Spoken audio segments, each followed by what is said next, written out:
Hello বন্ধুরা, সবাই কেমন আছো? আশা করি সবাই ভালো আছো। আমিও মোটামুটি ভালো আছি। তো আজকে একটা অন্যরকম ভিডিও নিয়ে আমি হাজির হলাম। তো রবিবারের দিন সবারই আজকে একটা স্পেশাল থাকে। তো আমার মা বাবু যাচ্ছে একটা নেমন্তন্ন বলতে আমার মার ভাই মারা গিয়েছিল, মানে পিসতুতো ভাই। তো অনুষ্ঠান সবই শেষ হয়ে গেছে কাজ, আজকে খাওয়া দাওয়া আশ্রমে হবে, তো সেখানেই যাবে এবং সেটা বর্দোয়ালি রাম ঠাকুর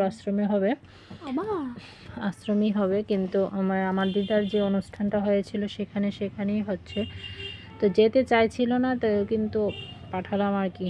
মানে নিজের মা মারা যাওয়ার পর বর্দোয়ালি যাওয়াটাই এখন বন্ধ করে দিয়েছে। স্বাভাবিক, এটা সবার ক্ষেত্রেই হয়। মায়ের বাড়ির সামনে দিয়ে যখন যাবে তখন তো মনটা ছাদ করে উঠবে। তো মাকে যখন রেডি করে দিচ্ছিলাম শাড়িটা পরিয়ে, তখন মেয়ে ভিডিও করছিল।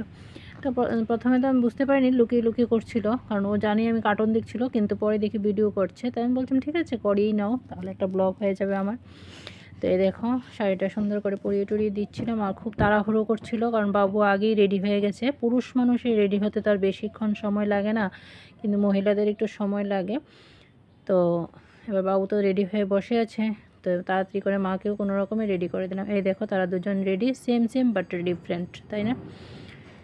এই দেখো আবার তারা রেডি হয়ে চলে যাবে, আর আমরা মা মেয়ে এখন ঘরে বসে থাকবো। তো এই দেখো তারা রেডি হয়ে গেছে। তো কেমন লাগছে অবশ্যই কমেন্ট করে জানাবে, এবং আমার মা ওকেও এই ড্রেসে আজকে সেম ডিফারেন্ট ড্রেসে কেমন লেগেছে সেটাও জানাবে। Bye bye.